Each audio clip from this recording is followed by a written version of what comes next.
Alright, so since 7:05 na, let's start. So, good evening everyone. Welcome to the Chemist's Licensure Exam Free Review under the Upstep Review Caravan 2026. Magandang gabi sa inyong lahat. Whether you're joining us via Google Meet or nanonood sa Facebook Live, super happy kami na nandito kayo tonight. Before we officially begin, quick check lang. Type in the chat kung saan kayo nanonood.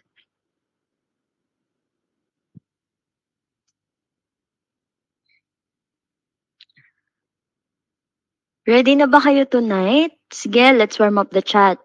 Type CHLE 2026 if you're taking the exam this year, and future chemists if you're preparing ahead.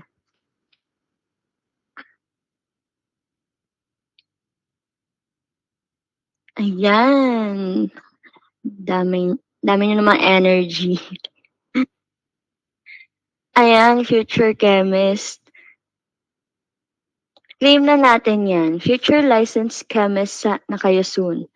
Now that the energy is up, let's acknowledge the people behind this event. So this session wouldn't be possible without our partners, Bicol University Chemical Science Society, Silliman University Chemical Society, and UPLB Chemical Society. Maraming salamat for supporting our future chemists. Let's give them a virtual clap.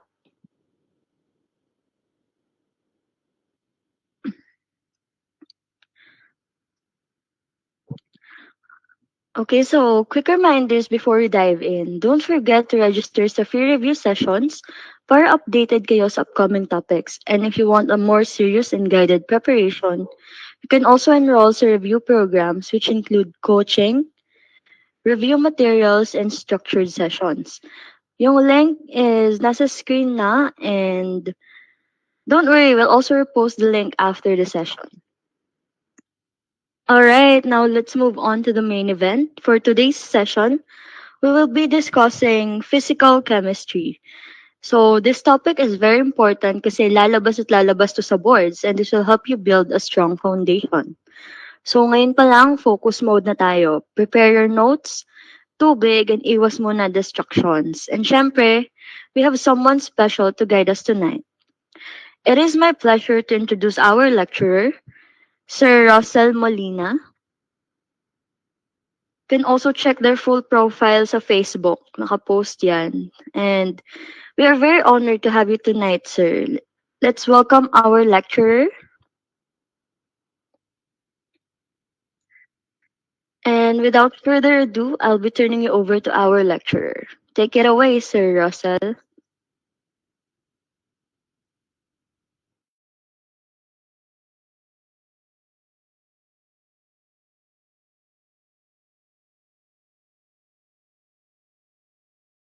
Good evening, everyone. I am Justin Russell Pumalina, one of the KChem lecturers from Upstep Review Center Chemistry Licensure Exam Review.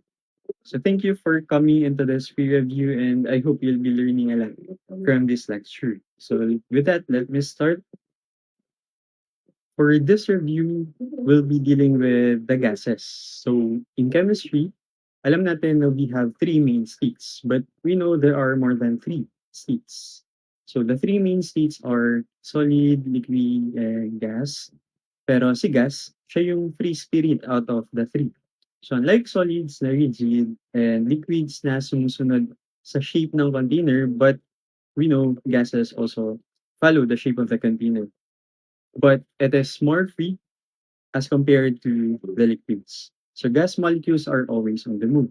So we have, and with that, we actually have different properties that can be observed for gases as compared to that for liquids, for that of the solids.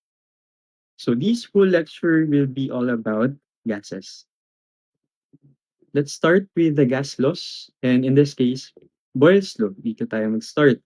So ever wondered bakit sumasabog ang bubble wrap kapag pinipit-pit mo? Yun. Or bakit naman meron tayong popping sensation sa tenga kapag pataas or maglaland yung airplane? Well, that's not magic. That's actually Boyle's law in action. So pag pinalaki mo ang volume, bababa ang pressure according to Boyle's law. Pero pag siniksik mo naman ang gas sa maliit na space, obviously, tataas yung pressure nito. So parang, imagine nyo, parang elevator lang yan. Kapag marami kayo nagsisiksikan sa maliit na space, ramdam mo yung pressure. Kasi sa science, ang pressure, pwede natin siyang i-define as the number of collisions of your gaseous molecules to the walls of the container. So mas maraming collisions yung mga gaseous molecules natin, mas mataas yung rate of collision niya, or mas maliit yung space ng gaseous molecules natin na na-occupy, mas mataas yung chance na yung gaseous molecules ay mag-collide dun sa walls of the container. Therefore, obviously, mas mataas yung pressure na maririnig natin. Let's try this hypothetical experiment. For example, we have a syringe. Tapos yung syringe, tatanggalin natin yung needle. So for example, ito yung syringe na wala ng needle. So ipa-plug ko muna tong other end ng syringe, and then this is the plunger. Nandito yung nakalagay yung plunger. So kapag sinara ko yung dulo, or kapag tinulak ko yung plunger inward, yung space or volume that is occupied by the gaseous molecules inside decreases. So in turn, mangyari dyan, yung gaseous molecules mo, mas magko-collide siya sa walls of the container. Therefore, mas mataas yung pressure na maririnig natin for that. So, the opposite is true kapag naman hinila natin, pinul outward natin yung plunger. So, mas mataas na yung pressure, mas mataas na yung volume na ma-occupy ng gases, so hindi na nila kailangan magbanggaan. Therefore, mas mababa na yung pressure. So, let's go to the graph of the Boyle's law. So, we have this graph. So bakit nga ba ganito yung graph ng Boyle's law? So marami yung sasabi dyan na logarithmic daw yung graph niya.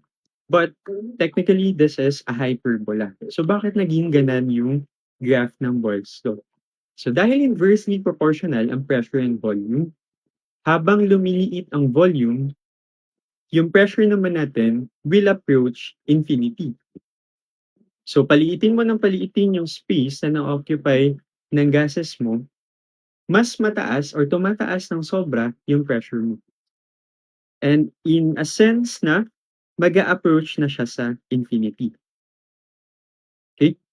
So as V approaches 0, your pressure approaches infinity. Kapag naman nilakihan mo ng sobra, in-increase mo ng sobra yung volume mo, yung pressure naman natin bababa ng bababa until it approaches 0. So, ang term ko dito ay approaches kasi hindi siya or never siya magsi-zero. Kasi meron kang gaseous molecule sa loob. So, kahit gaano kaliit or gaano kalaki yung volume ng container mo, yung gaseous molecules mo or gaseous molecule, let's say isa lang, is bound to collide to the walls of the container. So, may mare-record kang pressure. Hindi yan magiging zero.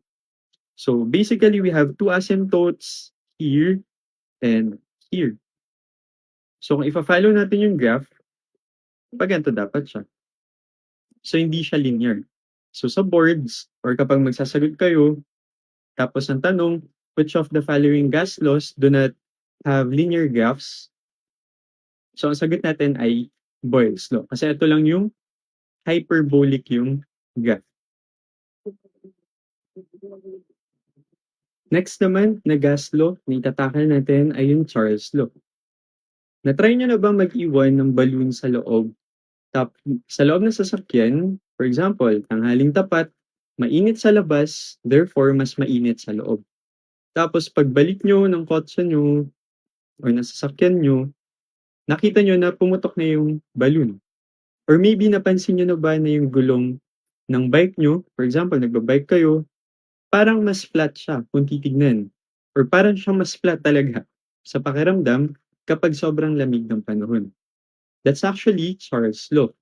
So in this gas law, we are considering only the volume and the temperature of the system. So yung pressure natin at number of moles ay constant. So hindi magbabago dapat yung pressure and number of moles. Simple lang ang logic ng gas law na to. Pag uminit yung gas, yung molecules ay nagiging hyper. So they tend to move faster and push outward. And sabi natin, constant daw yung pressure. So ibig sabihin, pag push outward ng gaseous molecules, kailangan mag-increase yung volume para hindi magbago yung pressure inside. So according to this gas law, as we increase the temperature of the system, the volume also increases. But hindi natin gagamitin yung equation na to as is. Itong V1 over T1 is equal to V2 over T2. Kasi dapat yung temperature natin should be in Kelvin or in absolute temperature. So kung naka-degree Celsius yan or degree Fahrenheit, hindi yan pwede i-plug in directly dito sa equation. So kailangan nyo munang i-convert sa Kelvin. And by conversion, T in Kelvin is equal to degree Celsius plus 273.15. So, ang conversion factor natin, mag-a-add tayo ng 273.15. So, wag niyong gamitin yung 273. Mas maganda kung gagamitin natin yung buong value, yung 273.15. So, bakit hindi pwede yung degree Celsius? Let's say meron tayong 0 degree Celsius. Plug in natin yan dito. So, V1 over 0. Yan, for example, may volume yung V natin. Tapos, 0 yung temperature. So, this whole term is equal to infinity. And infinity ay mahirap yan i-measure. So, mahirap makita yung relationship nilang dalawa. So, para mas maging valid yung relationship nilang dalawa, or para mas makita natin na volume and temperature has this specific relationship, dapat yung temperature natin is converted to Kelvin and not degree Celsius or degree Fahrenheit.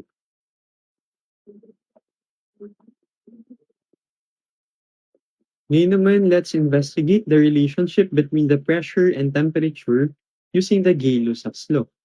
So may nakita na ba kayong warning labels sa mga spray paint or deodorant na ginagamit nyo, deodorant cans, na bawal daw silang itapon sa apoy? O kaya naman, bakit mas mabilis maluto yung karne sa pressure cooker? So we can actually answer that using the Gay-Lussac's law. So imagine niyo to, ang gas molecule sa loob ng isang rigid container, parang mga tao lang yan sa loob ng closed room.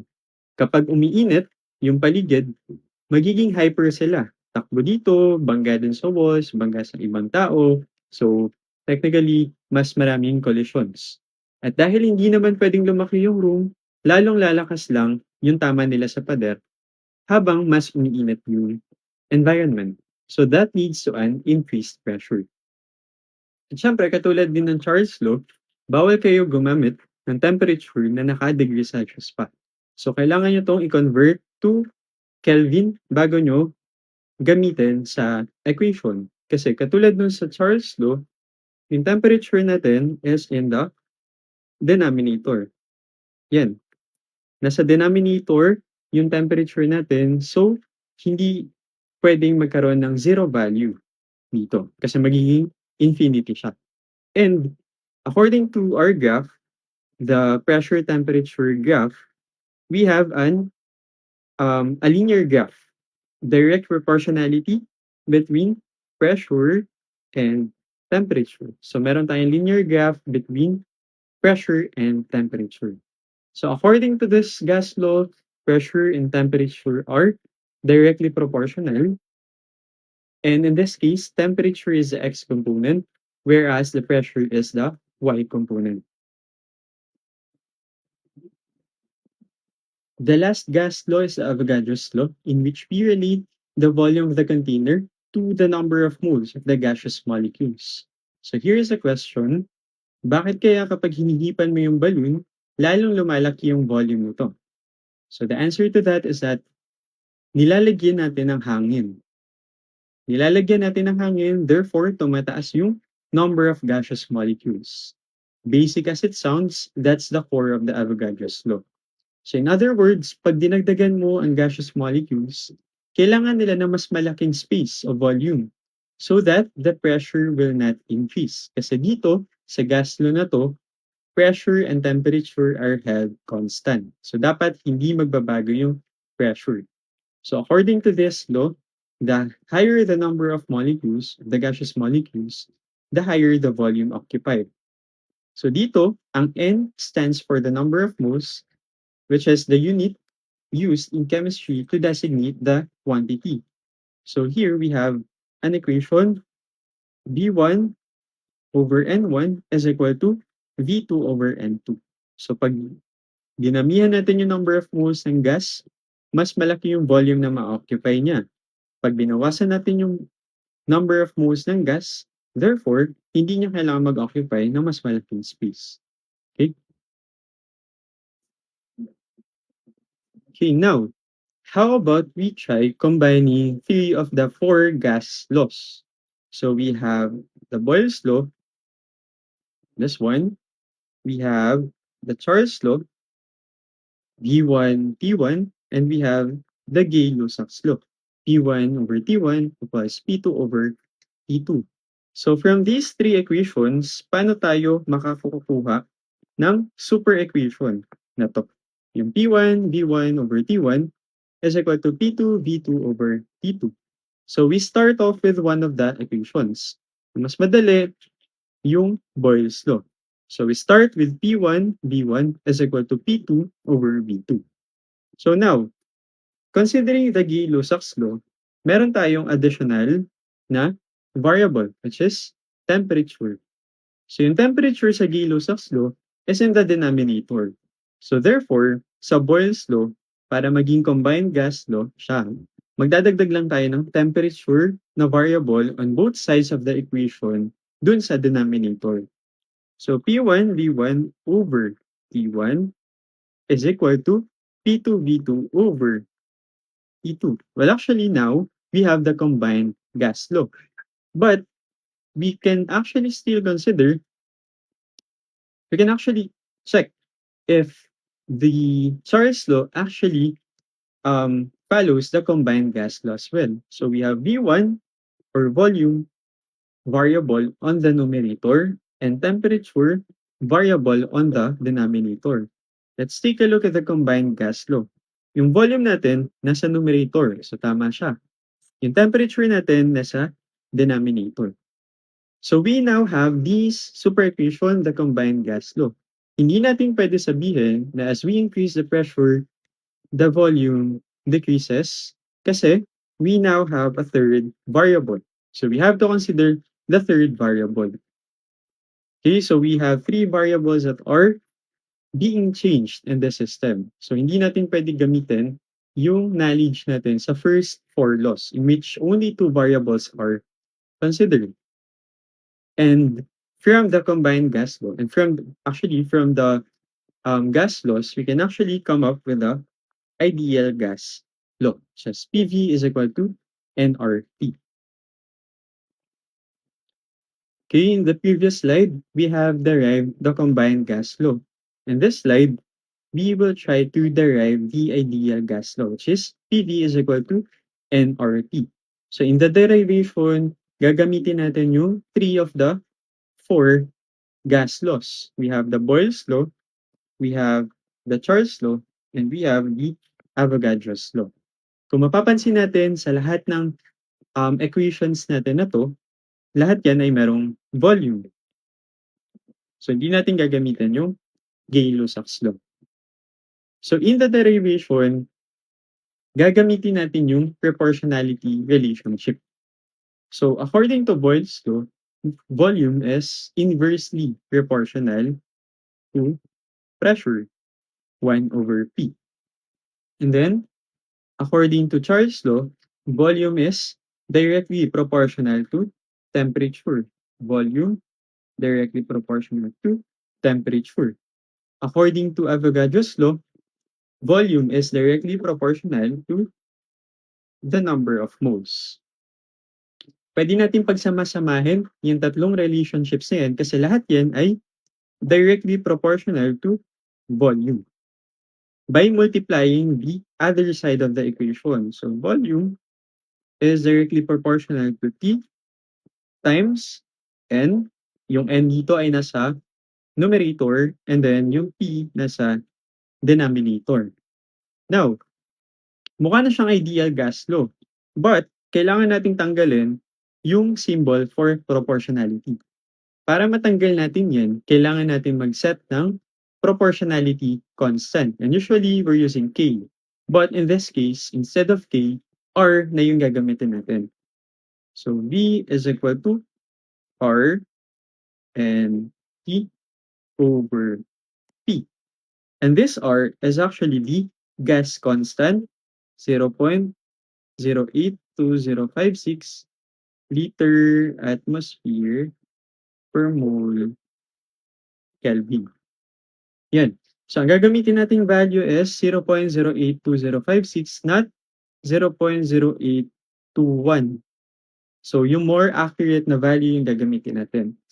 And since ang value or ang unit ng R natin ay may liter, may atmosphere, may mole, may Kelvin, dapat yung mga units ng different variables natin should correspond to the unit of R.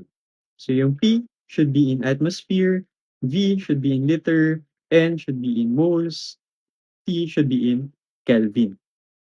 Okay? So we now have V is equal to R and TP. Multiply both sides by P times P times P. We now have the ideal gas equation, PV is equal to nRT. So again, pressure should be in atmosphere, volume should be in liters, N, number of moles, T should be in Kelvin.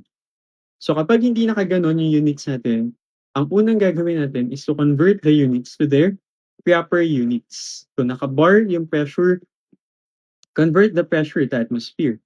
Yung temperature naka Fahrenheit, convert it to Kelvin. So hindi kayo pwedeng mag-proceed with the usage of the ideal gas law hanggat hindi pa proper yung units ng variables natin. Let's have the first question. If the pressure of a fixed amount of gas is doubled while the temperature is kept constant, what happens to the volume? So according to this problem, sabi dyan, fixed amount of gas, tapos temperature is kept constant. So temperature and N are constant. So ang nag-iiba lang dyan na variables natin or na state natin ay pressure and volume. So these two variables are actually or correspond to the Boyle's law.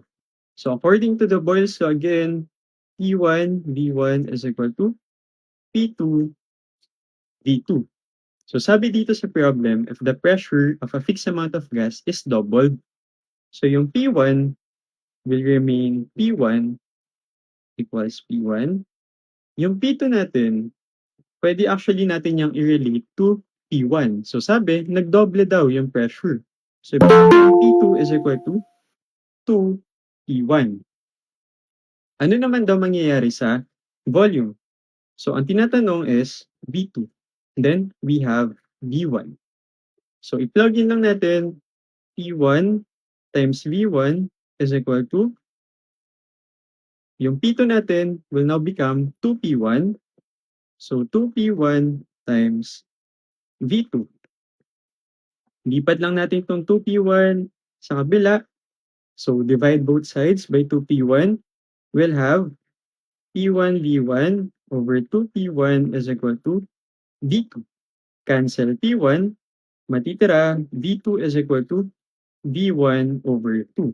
So, ibig sabihin, kapag daw dinoble natin yung pressure ng gas, while the number of moles of gas and the temperature are held constant, yung mangyayari sa volume is that it will be half. So, it doubles, hindi na yan. It remains unchanged, obviously hindi. It increases fourfold, hindi rin. So, ang answer natin is letter A. It is reduced to half.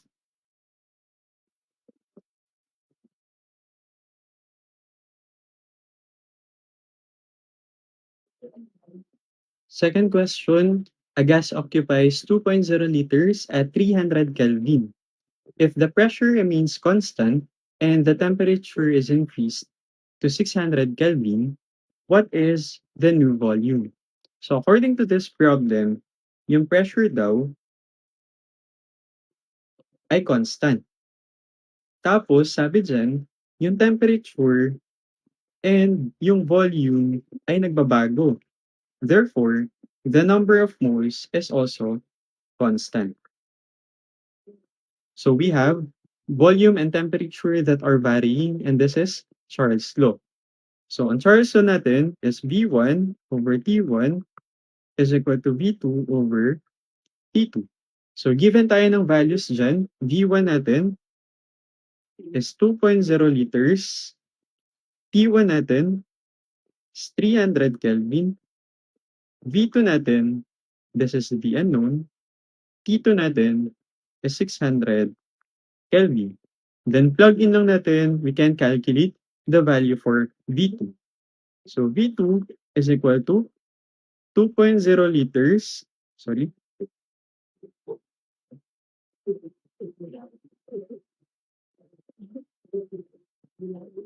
2.0 liters divided by T1, 300 Kelvin times, multiply natin both sides, yung T2 mapupunta sa numerator. T2, 600 Kelvin. So 600 over 300 is 2 times 2, this is 4.0 liters. Cancel K, matitira ay liters. So, ang sagot natin is 4 liters, which is letter D.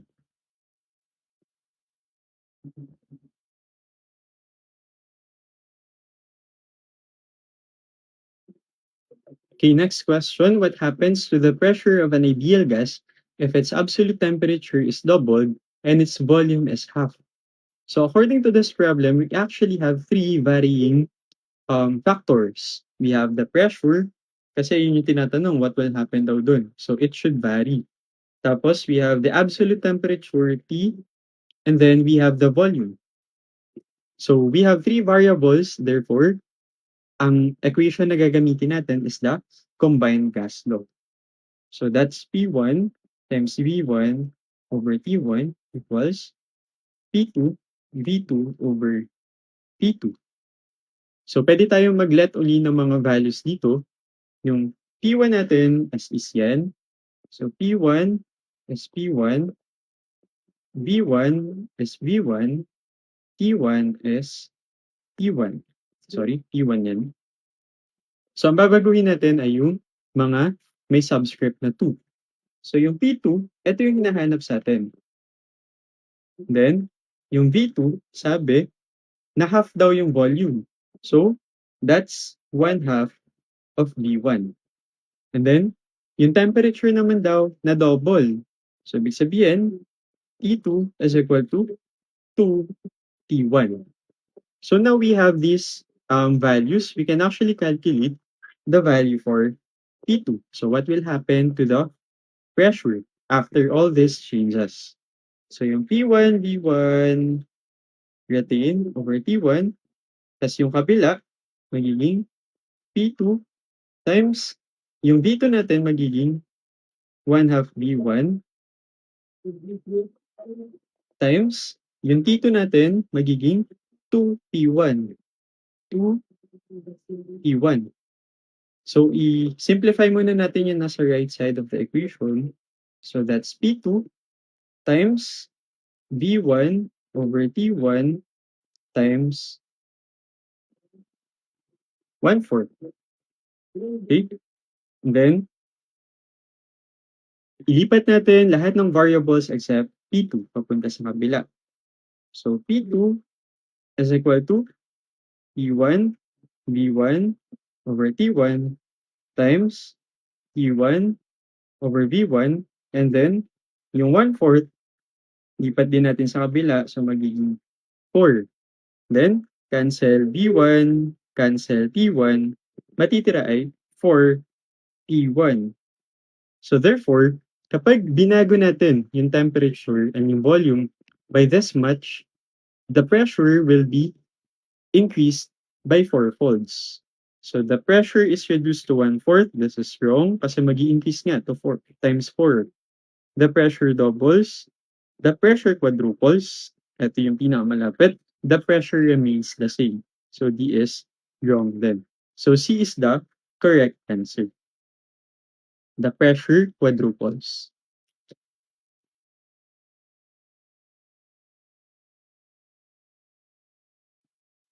Next, let's have the Dalton's law of partial pressures.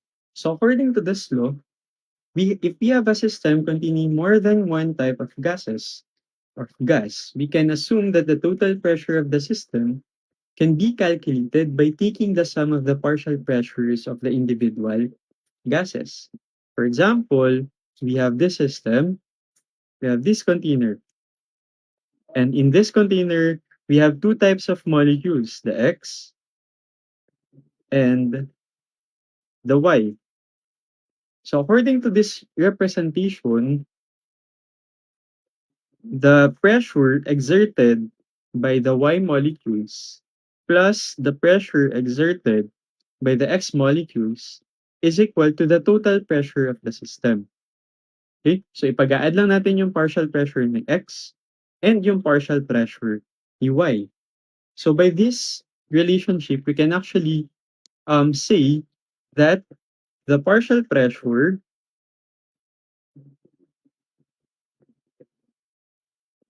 is inverse or is directly proportional to the sorry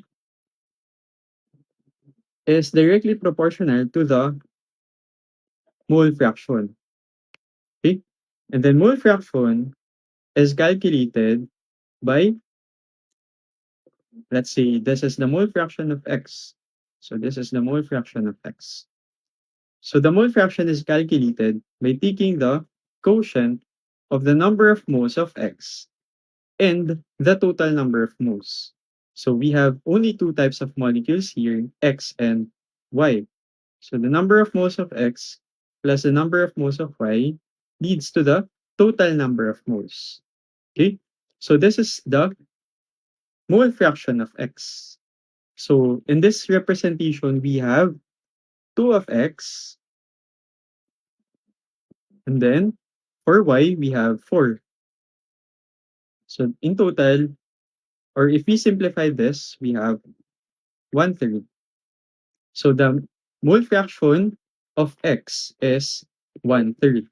So ibig sabihin, ang contribution ng X to the total pressure of the system is only 1/3. Now, for Y naman, since we only have two molecules in the system, the total, kapag pinag-total natin, or pag kinuha natin yung sum ng mole fraction ng X and Y, XX plus chi Y, sorry, chi pala yun, di yung X, is equal to 1. So meron na tayong value ng chi X, which is 1/3. Pwede na natin makuha yung value ng chi Y. So 1 minus 1/3 is equal to chi Y, and this is equal to 2/3. So ibig sabihin, yung Y molecules natin, ang contribution niyan to the total pressure of the system is 2/3. So for instance, ang total pressure ng system natin is 3. Therefore, ang partial pressure ni X is 1. Ang partial pressure ni Y is 2. Let's say atmosphere yan, atmosphere. Okay? So again, according to this law, the partial pressures of the gas constituting the container, constituting the system, can be, from there, we can calculate the total pressure of the system. So total pressure of the system is equal to the sum of the partial pressures of the individual gases. Okay, let's have a sample problem for Dalton's law of partial pressure. A rigid tank contains a mixture of 3 kilograms of nitrogen with a molar mass of 28 grams per mole and 5 kilograms of carbon dioxide with molar mass of 44 grams per mole. If the total pressure is 500 kilopascals, what is the partial pressure of the nitrogen gas? Okay, so we're given the masses of nitrogen and carbon dioxide. Hindi nyo pwede gamitin yan directly. Then, plug in nyo agad dun sa calculation nyo ng partial pressure. Hindi ganun yun. Kasi, yung masses natin is not indicative of the amount of the substance. Okay? So, there are cases in which yung substance may mas mataas na mass, pero in terms of the number of moles, mas kaunti siya. Kasi, mataas yung molar mass niya. Okay? So in this cases, hindi tayo gagamit ng mass directly. So kailangan muna natin i-convert to, meron tayong kilograms dyan ng nitrogen and carbon dioxide. Kailangan i-convert muna to number of moles using their molar mass. Okay? So we have moles, nitrogen is equal to 3 kilograms. Yan. So hindi nyo pwede gamitin agad yung molar mass kasi yung molar mass meron ng unit na grams per mole. So hindi magka-cancel yung kilograms pag ganun. So you need to first convert this kilogram to grams. So 1 kilogram, 1,000 grams times, pwede na natin gamitin yung molar mass. 28 grams, tapos 1 mole sa taas. So basically, dinivide natin yung mass by its molar mass para mag-cancel yung grams and then matitira yung number of moles. And this is approximately equal to 107 moles. So ito, sa boards, multiple choice naman lahat. So mababa yung chance na magkamali kayo gawa ng rounding off error. But in cases na magkakalapit lang yung values nyo, mas maganda na gamitin nyo yung buong values nyo. Mas maganda na hindi kayo mag-round off ng intermediate answers. For example, dito, yung 107 moles, hindi ko siya i-round off as 107 moles and then gagamitin ko siya sa next calculation as is. So, ang gagawin ko, isi-store ko siya sa calculator or kung hindi ako marunong mag-store, isusulat ko siya sa papel ng buo. Nang wala akong kinakat, wala akong nira-round off. To make sure na yung final answer natin is as accurate as possible. So, next, number of moles ng carbon dioxide. So, ganun din, 5 kilograms, 1,000 grams, 1 kilogram times 1 mole over 44 grams. And this is approximately equal to 114 moles. Again, bawal kayo mag-round off ng intermediate answers. Now that we have the number of moles of both gases, we can actually calculate the total moles of gases. So, ipag-add nyo lang yung dalawa, 107 plus 114, and this is approximately equal to 221 moles. Then, tinatanong sa atin, what is the partial pressure of the nitrogen gas? So, to calculate that, we need to calculate the mole fraction of the nitrogen gas. So, mole fraction N2 is equal to 107 over 221. And this is approximately equal to 0.485. Now that we have the partial pressure of nitrogen, we can actually calculate the partial pressure of nitrogen. So Pn2 is equal to chi N2 times Pt is equal to 0.485 times 500 kilopascals. And this one is approximately equal to 242.6 kilopascals. So, ang answer natin should be letter C.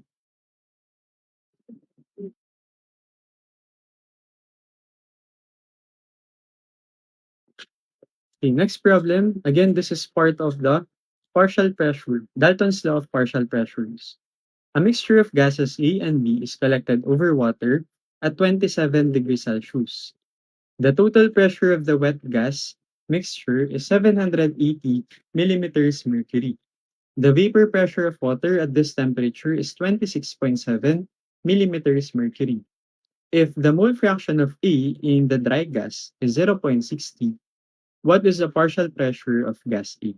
So dito, meron tayong dalawang steps. Ang una is to get the pressure of the dry gas. Kasi, meron tayong total pressure that is equal to the pressure of the dry gas plus the pressure of water or the vapor pressure of water. In this case, meron kasi tayong water. So, meron yung contribution sa total pressure ng system natin. So, yung 780, meron yung contribution na 26.7 coming from water. So, ang goal natin is to calculate first the pressure of the dry gas. So, pressure ng dry gas is equal to 780 millimeters mercury minus 26.7. This is approximately, or this is equal to 753.3 millimeters mercury. Now, yung last sentence, sabi dyan, if the mole fraction of A in the dry gas is 0.60, what is the partial pressure of gas A? So, yung mole fraction na binigay sa atin is from the dry gas. So, tama lang na kinuha natin yung pressure ng dry gas. Okay? Kasi doon may contribution yung A na 0.60, not on the total pressure. So, pressure ng pressure ng A is equal to the mole fraction of A times the pressure of the dry gas. So, this is equal to 0.60 times 753.3, and this is approximately equal to 451.98. And yung pinakamalapit dyan ay itong 452 millimeters mercury. So the answer for question number 5 is 452 millimeters mercury.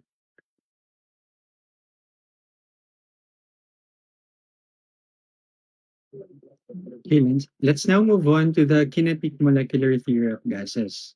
So KMT is the theoretical framework that explains the behavior of the gases. So if the gas laws tells us what happens, for example, if we increase the pressure, what would happen to the volume?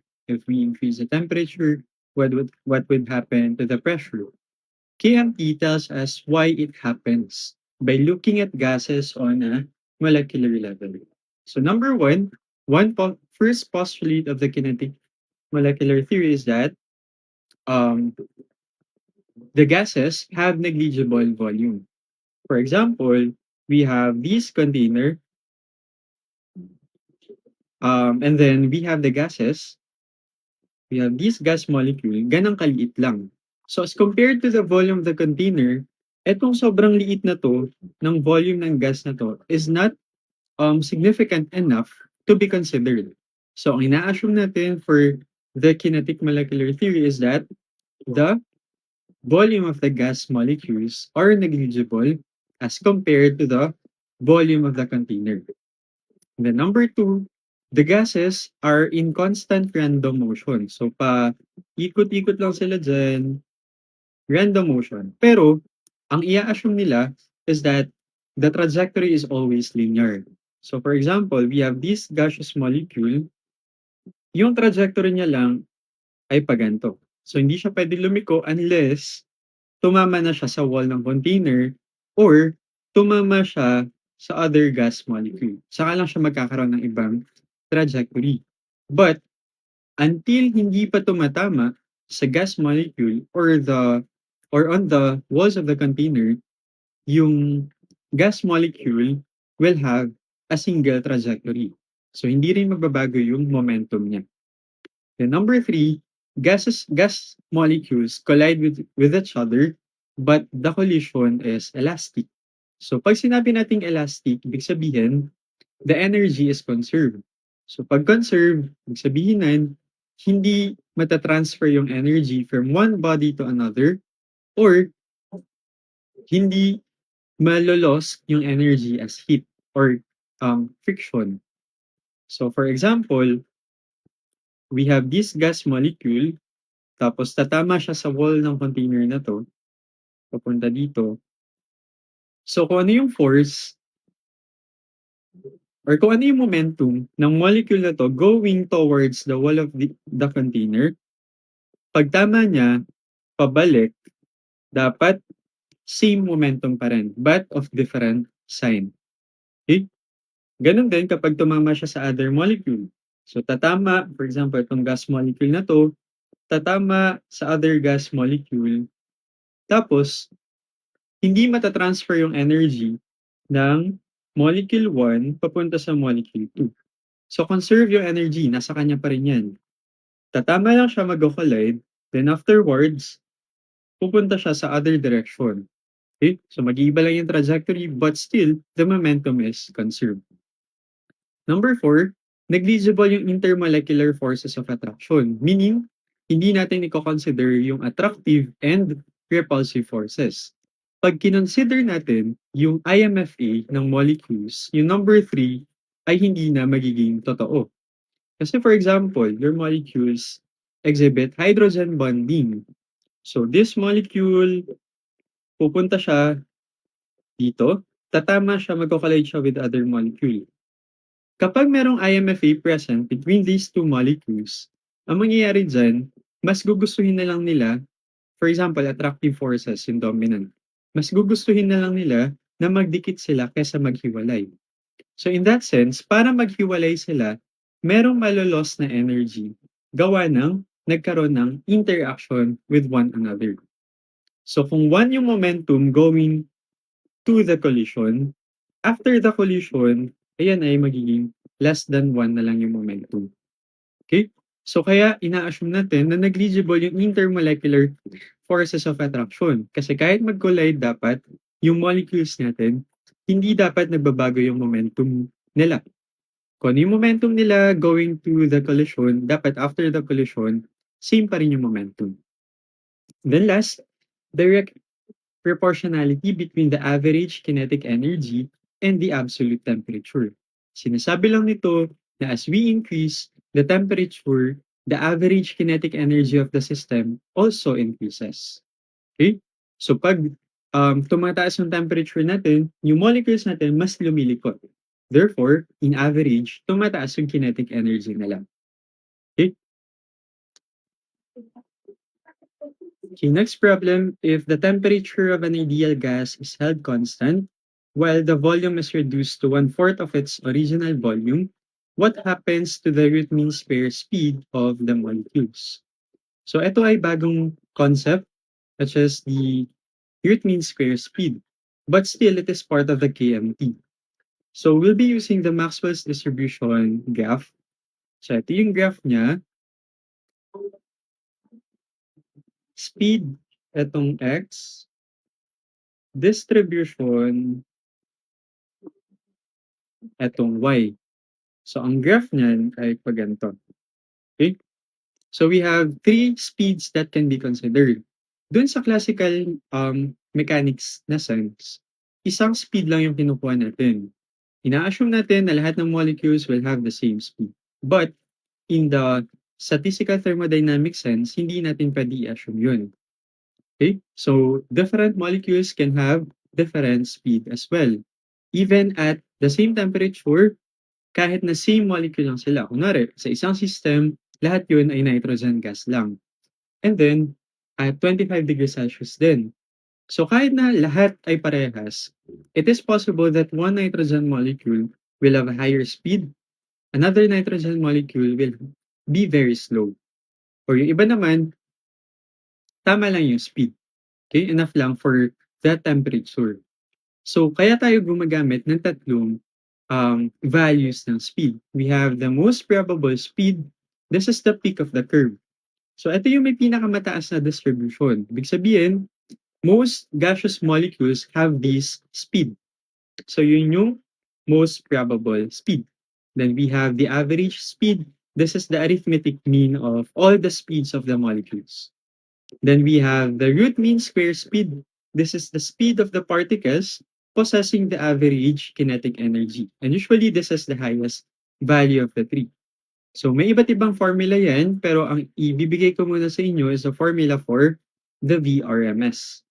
So VRMS is equal to the square root of 3RT over M, where R, again, is the gas constant, T is the temperature, M is the molar mass. So we only have we actually have only two um, factors affecting the speed. Only the temperature and the molar mass. So sabi dyan, if the temperature of an ideal gas is held constant, so T ay okay na yun, constant na siya, while the volume is reduced to one-fourth of its original volume. Take note na yung volume ay hindi part ng equation. Kung titingnan nyo itong equation na to, walang volume dyan. Another factor is the molar mass. Since wala naman nagbago sa molar mass, yung volume yung nagbago, ibig sabihin, VRMS is retained. So walang magbabago sa value ng VRMS. Okay? So kahit magbago yung volume na yun, VRMS will remain the same.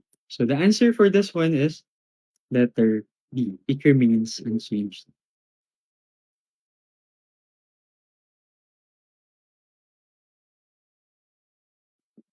Okay, next topic natin is Graham's law of effusion. So effusion is different from diffusion.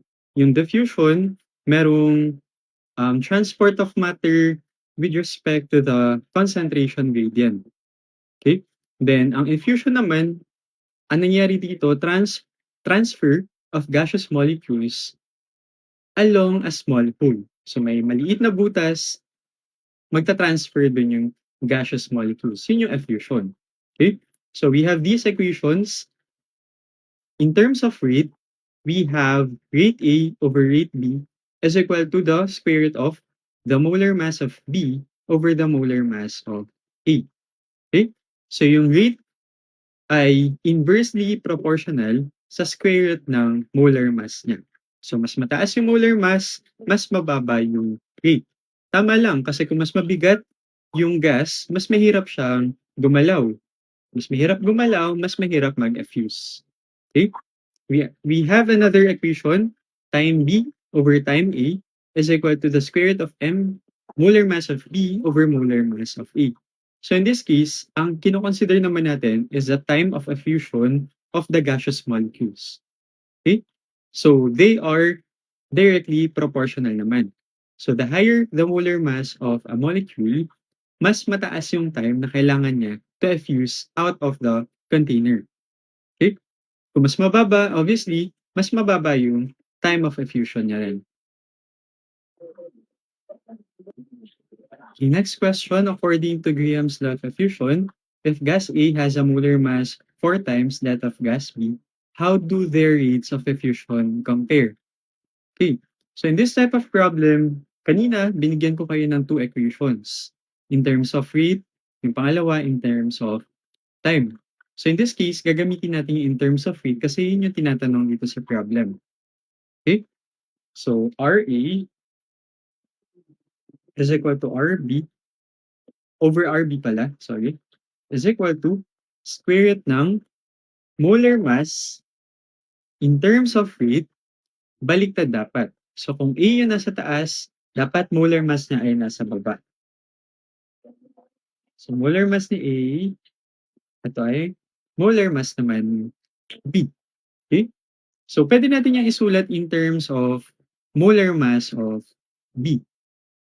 So yung molar mass ni B, hindi na yan magbabago. Yan pa rin yan. Yung molar mass ni A, yan yung magbabago. Sabi dito, if gas A has a molar mass 4 times that of gas B, ibig sabihin, 4 times molar mass ng B is equal to the molar mass ng A. So 4 mmB is equal to the molar mass of A. Now, pwede na natin yung i-plug in dun sa equation.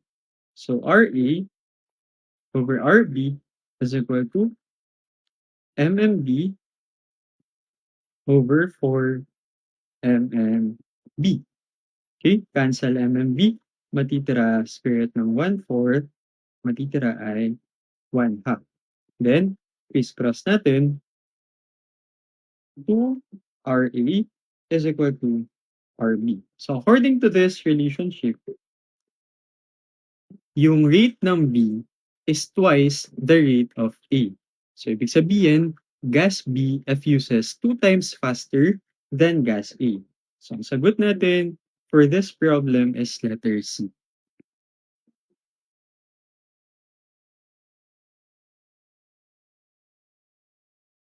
The next question, in a chemical reaction, sodium azide solid forming sodium solid, sodium metal, plus 3 nitrogen gas, how many grams of sodium azide with molar mass 65.0 grams per mole are needed to produce 20.0 liters of nitrogen gas at STP?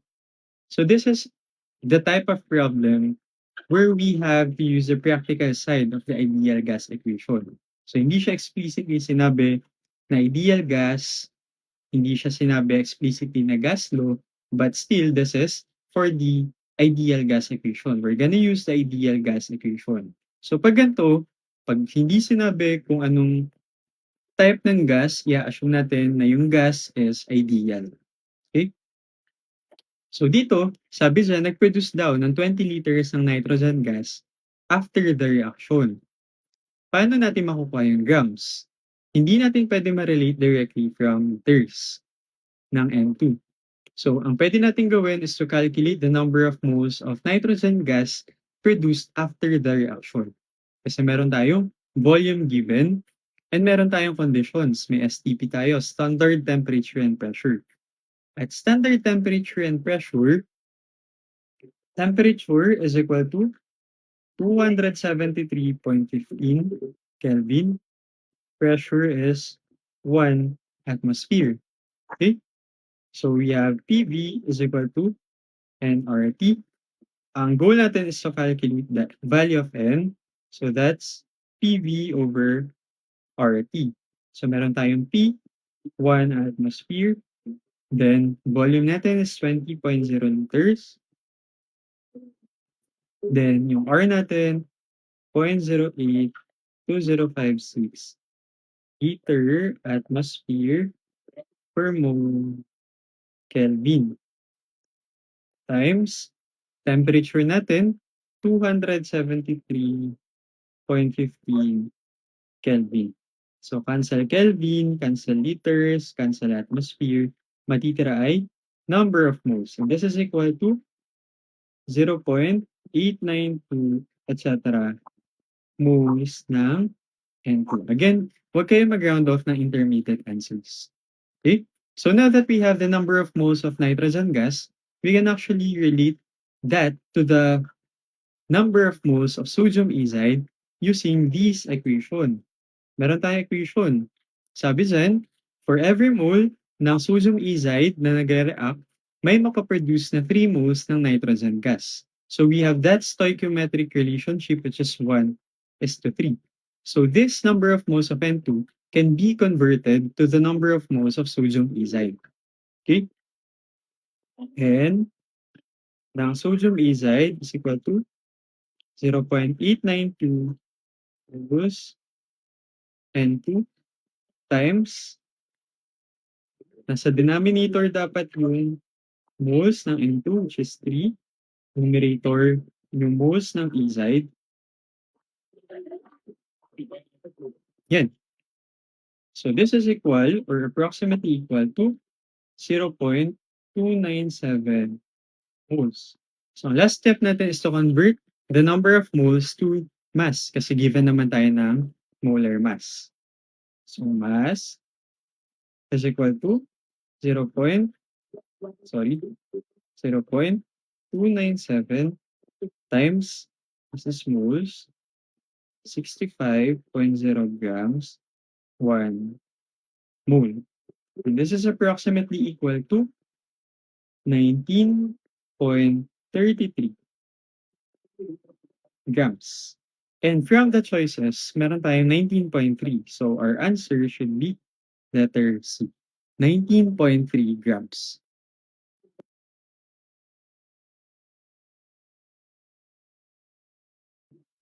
Now, punta naman tayo dun sa real gases. So sa first part ng discussion natin, diniscuss natin yung ideal gases. Sa ideal gases, lahat yun nag-a-adhere dun sa kinetic molecular theory of gases. Okay? So walang interaction. So, ibig sabihin, walang attractive forces, walang repulsive forces, elastic yung collision, etc. etc. However, in real life, gases do not behave ideally. Kasi some gases can interact with another gases. So therefore, meron tayong deviations from the ideal gas. Okay, so um let's first determine the equation of state.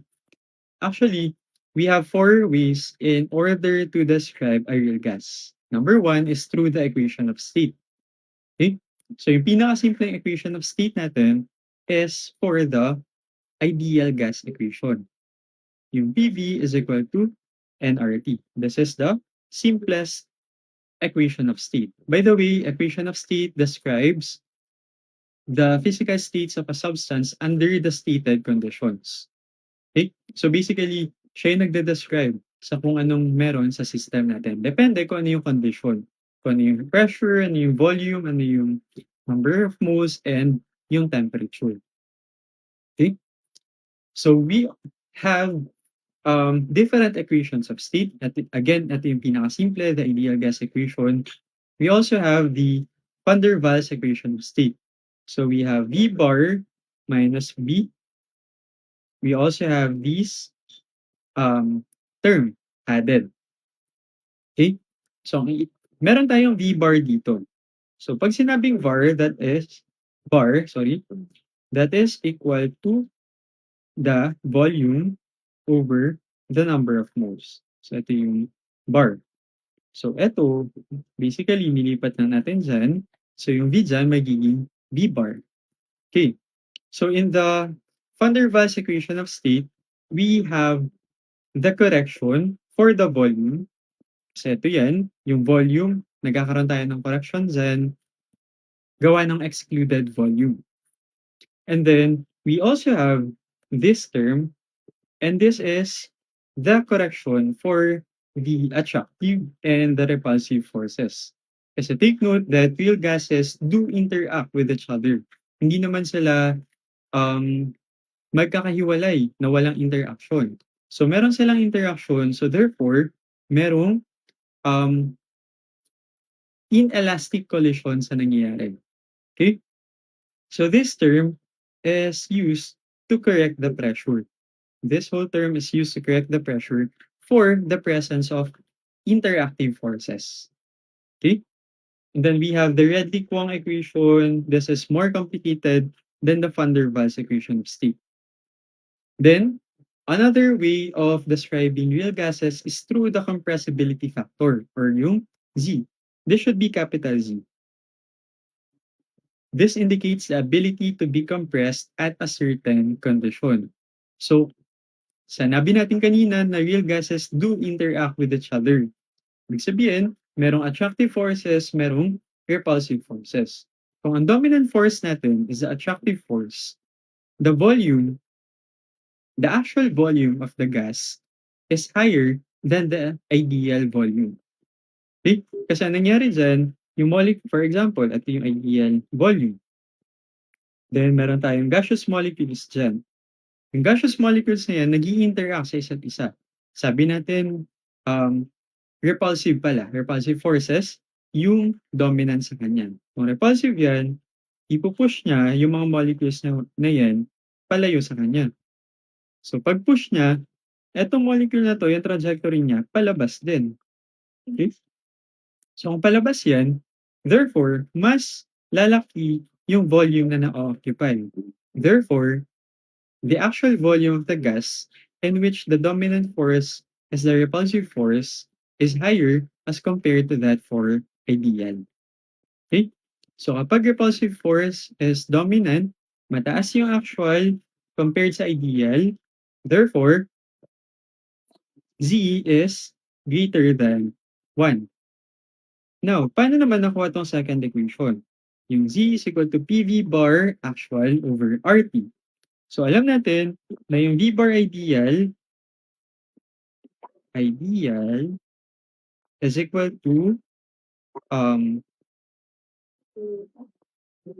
RT over P. Plug in natin tong RT over P dito sa V bar ideal. So pag plug in natin, we'll get this equation. So Z is equal to PV bar over RT. So paano naman nakuha itong last equation? So itong V bar, ginawa lang ang ginawa lang dyan ay pinaghiwalay yung volume and number of moles. So Z is equal to PV over RT N. And then, nilipat lang tong RTN sa kabilang side. So PV is equal to NZRT. So we have these equations. Okay? So ang implication lang nito, pag mataas ang repulsive force, mas tinutulak ng mga gas molecules ng isa't isa. Therefore, the actual volume is higher than the ideal volume. Kapag naman attractive force yung dominant, ibig sabihin, yung mga gas molecules, hinihila naman nila yung isa't isa. Therefore, the actual volume will be lower as compared to the ideal.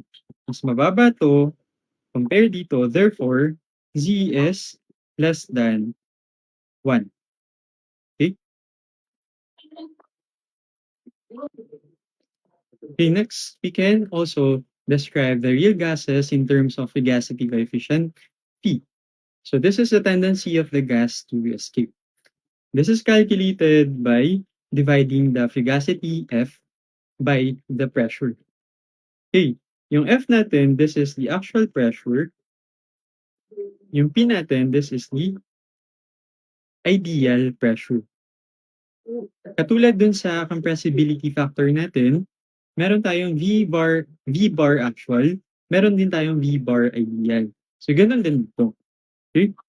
So, for example, we have a system, kapag repulsive force yung dominant, ibig sabihin, itutulak ng mga gas molecules na to yung isa't isa.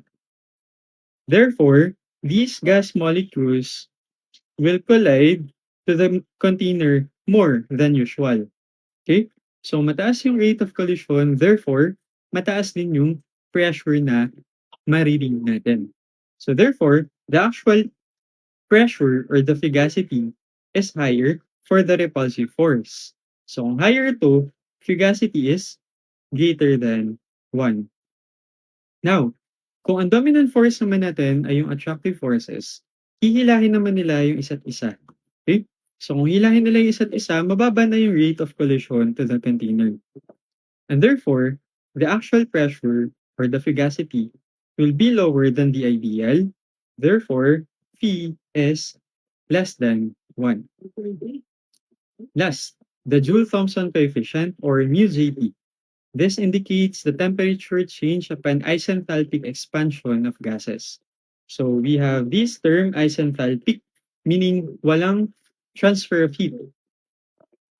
Walang transfer of heat from the system papunta sa surrounding and vice versa. So isolated yung system natin. And then, expansion of gas. So ibig sabihin, mas malaki yung pressure initial. Take note that delta P is equal to P final minus P initial. Okay? So, mas malaki, kung expansion yan, mas malaki yung initial compared sa final. Therefore, delta P is always negative for μJT. Now, magkakaiba yan sa repulsive and attractive forces. For attractive forces, ang kailangan ay mag-expand yung gas.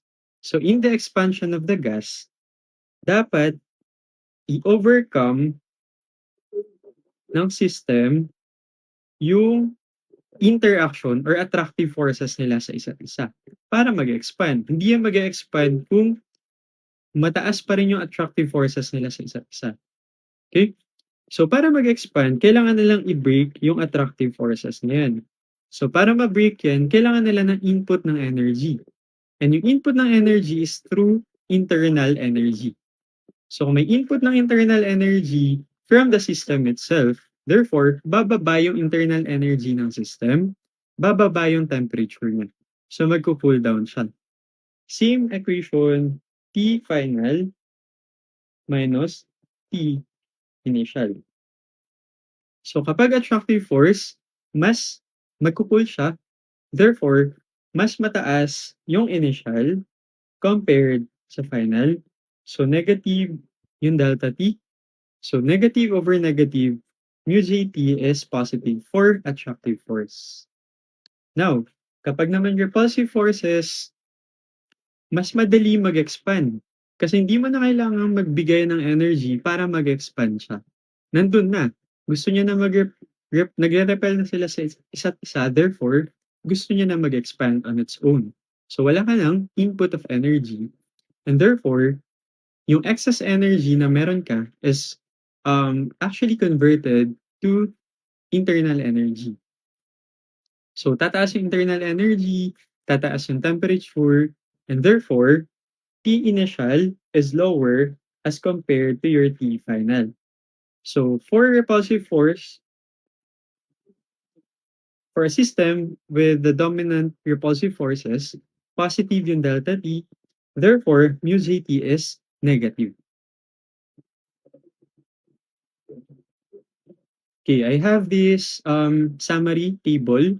We have the dominating forces, the attractive, repulsive, and ideal. Then dominant effect kapag attractive forces, compression yung dominant effect. Okay, nako-compress pa kasi mas gusto nga nilang ma-attract sa isa't isa. Repulsive forces, nagre-repel sila sa isa't isa, so ang dominant effect is expansion. Then ideal, walang dominant effect. Kasi walang interaction na nangyayari between the molecules. The range, attractive forces, relatively long, repulsive ay short, ideal, wala. Kasi nga, walang interactions. Now, yung Z, attractive forces ay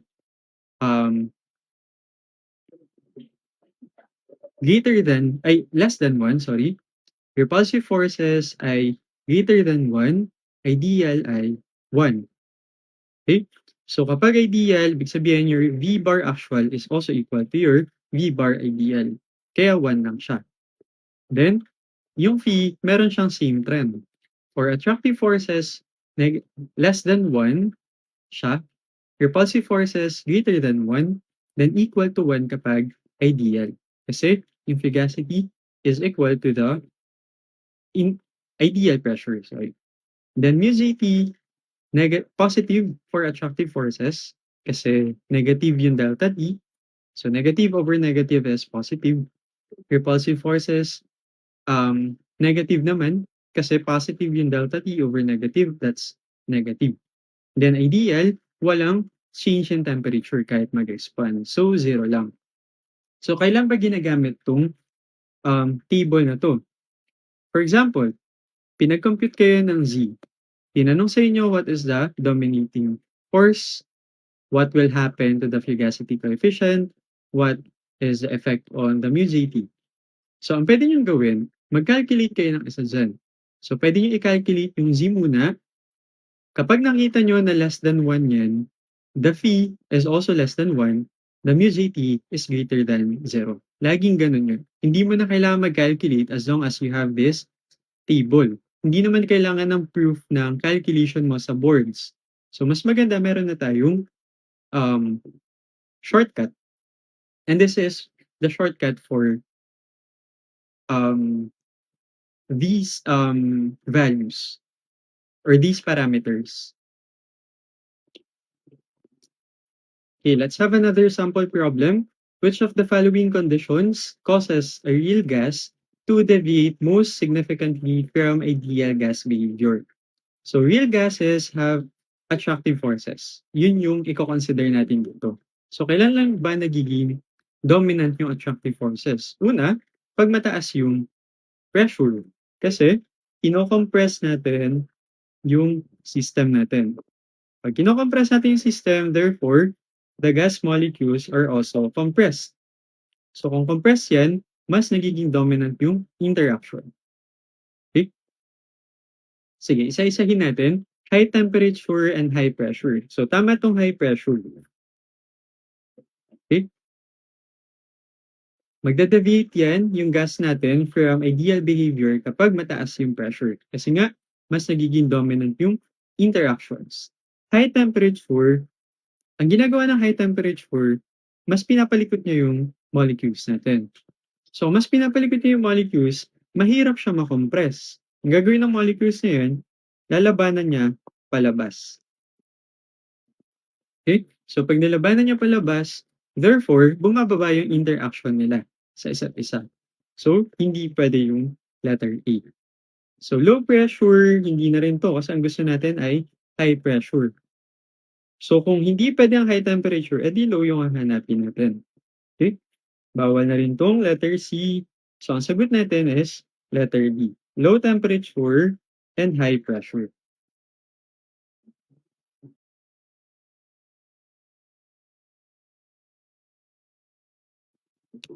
Next, in the van der Waals equation of state, the term A times N over V squared, or this is actually equal to A over V bar squared, is introduced to account for which physical phenomenon? Letter E, the frequency of collision between molecules. Hindi naman natin to, um,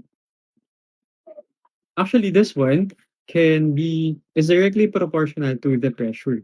So hindi natin to sinasali sa van der Waals. Kasi yung van der Waals, kinoconsider na nito yung non-ideality ng system.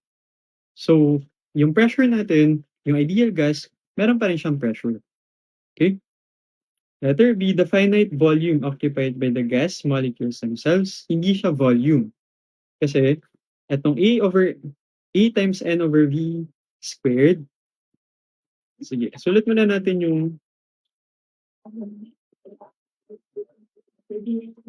sorry, A over V bar squared. So, ito yung alam natin na van der Waals equation of state.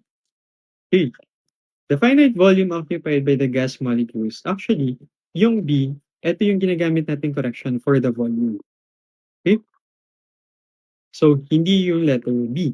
Letter C, the attractive forces between molecules. Ito yung sinabi ko kanina na yung A over V bar squared, this corrects the equation for the presence of interactions. Okay? Yung presence ng interactions na yun, nakaka-apekto yun dun sa pressure. Kaya siya, another term to calculate the pressure. So letter C is correct. Then the increase in kinetic energy due to temperature, again, this is not. Kasi temperature and average kinetic energy are directly proportional to each other according to KMT.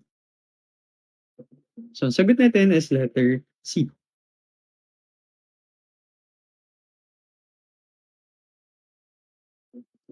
Next, this one is an easy problem. Which of the following describes the compressibility factor Z for an ideal gas? So, again, meron tayong equation na Z is equal to V bar actual over V bar ideal. Okay? So, kung ideal gas yan, yung actual volume natin is also equal to the ideal volume. So, V bar ideal, basically this will become V bar ideal over V bar ideal, and this is equal to 1. So, the answer is letter B.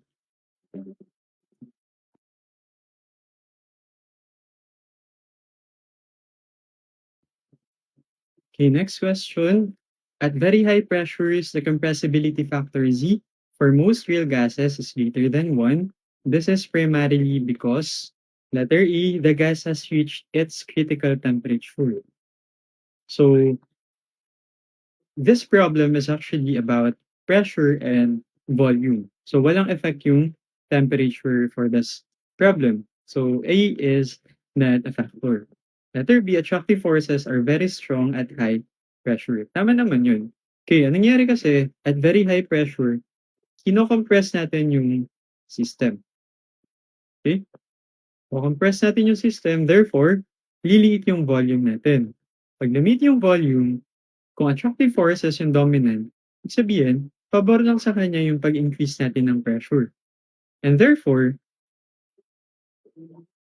kung pabor lang sa kanya yun, ang gagawin niya, mas ipupull closer niya pa yung gas molecules, and therefore, your V bar actual will be lower as compared to your V bar ideal. Okay? So kapag ganun, Z is less than 1, therefore, B is not the correct answer. Letter C, the volume of the molecules is no longer negligible compared to the volume of the container. So nangyari again, ko-compress natin. Ko-compress natin and we can still say that the volume of the gas molecules is still negligible as compared to the volume of the container. But as we further increase the pressure of the system, that assumption is no longer valid. Kasi liliit yung volume ng container, but yung volume ng gas will remain the same. Hindi naman niya liliit kahit i-compress. So ibig sabihin, pag lumiit ng sobra yung volume natin, the volume of the gas molecules will now have an effect to the total volume of the container. So kung may effect na yun, ibig sabihin, your V bar actual will increase as compared to your V bar ideal. Kasi meron ka ng um, contribution dun sa volume ng molecules itself. So ibig sabihin, Z is greater than 1 for this item, and therefore this is a probable explanation. Check natin yung letter D. The molecules are moving at speeds close to the speed of light. This does not actually explain the phenomenon here in this problem.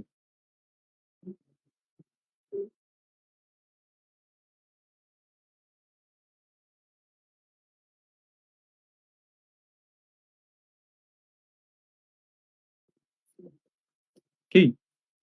For this problem, we are asked to calculate the compressibility factor of 5.0 dm cube per mole hydrogen gas at 5.3 atm and 25 degrees Celsius. So we have this equation, Z is equal to PV bar over RT. We're given the P, which is 5.3 atm, times, we're given the V bar, which is 5.0 dm cube is equal to liters. So, palitan ko na yan, liter per mole, divided by R.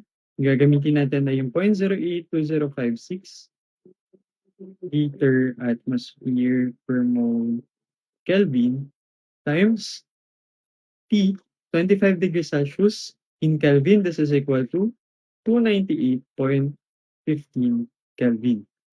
And this is approximately equal to 1.083. So Z is equal to 1.083 and this is greater than 1. So ang tanong sa atin sa letter A, will it favor compression or expansion?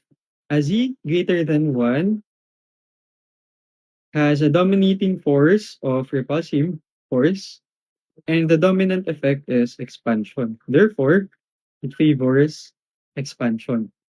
Letter B, does it favor tendency to escape? So that should be greater than, the fugacity coefficient should be greater than 1. Okay.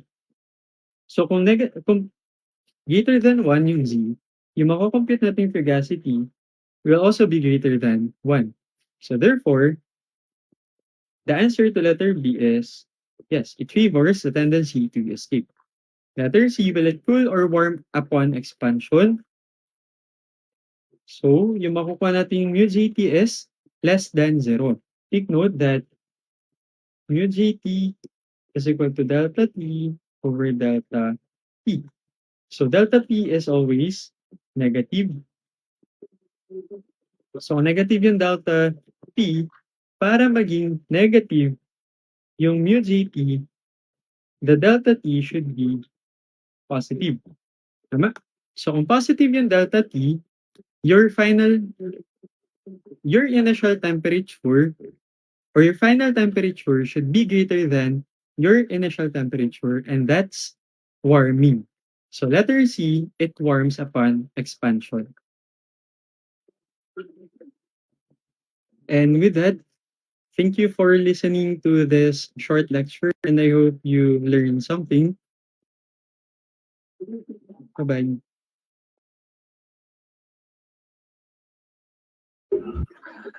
Ayan, hello everyone. Thank you for listening again to that short lecture. May clarification lang pala tungkol dun sa isang problem, yung merong sodium azide. So hindi ko pala na balance ang equation prior to the calculation. So dapat yung sodium azide dun should have a coefficient of 2. Then yung sodium should have a coefficient of 2. Tapos yung nitrogen gas ay 3. 3 pa rin. So, dapat ang stoichiometric ratio natin instead of 1/3 ay 2/3. So, dapat ang sagot dun is 38.7. Thank you for pointing that out. And sorry for that oversight. Yan, may question tayo, is hardcore calculus a lot in the actual board exam in FEChem part? Actually, hindi masyado. Hindi masyado yung calculus. Wala actually yung derivation masyado sa boards. So mostly, pag FEChem, ang nilalagay ay mga concepts. So marami tayong calculation sa FEChem, but essential na alam natin yung concepts. So kung bakit, so what would happen, for example, if one of the variables is changed, what would happen to the other variable, mga ganun. Not entirely calculation. Well, may calculations pa rin para makuha natin yung relationship, but mas mas focus sa board exam yung concepts. So, yun, dun tayo mag-focus. If ever, yeah, you'll pursue the review with yours. Any other question po?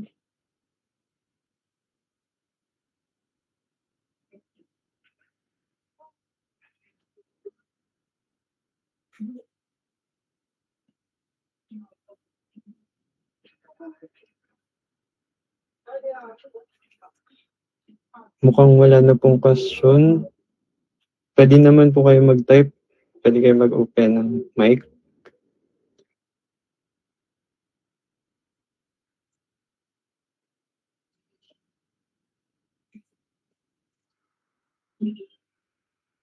So I think wala na pong question.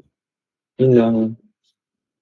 Thank you po ulit for listening to this lecture, and I hope maging okay yung review sessions nyo for the boards. Yun lang. Thank you. All right. So we're back. Thank you so much, Sir Russell Molina, for that very insightful session. And of course, thank you din sa lahat ng participants natin tonight. So before we end, quick interaction lang ulit.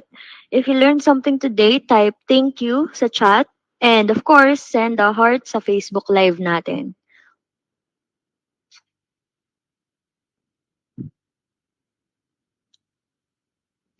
Yan. Thank you so much. And nakakatuwa makita yung engagement nyo, guys. Keep that consistency lang. And ayun, if ever may mga questions kayo, don't feel shy to ask questions. Especially nandito si Sir and nandito yung mga lecturer natin to answer your questions. And konting push pa, malapit na kayo magang licensed chemists. Don't forget to go live every Saturday and Sunday, 7 o'clock to 9 o'clock p.m. So make sure to attend ulit. Once again, this has been your host. Thank you and good night. God bless and padayon, future chemists.